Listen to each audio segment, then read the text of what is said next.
Nursery থেকে নিয়ে আসা আমার এই সম্পূর্ণ ভিন্ন প্রজাতির ড্রাগন গাছটি আমি 2 দিন আগে থেকেই রেডি করে রাখছি।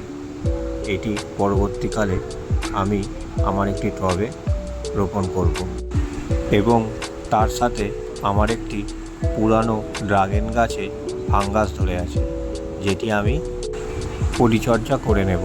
ফাঙ্গাস লেগে থাকা জায়গাটি ছুরি দিয়ে পরিষ্কার করে নিলাম। আমি ছুরিটি আগে থেকে অ্যান্টিসেপটিক লিকুইড দিয়ে পরিষ্কার করে রেখেছিলাম।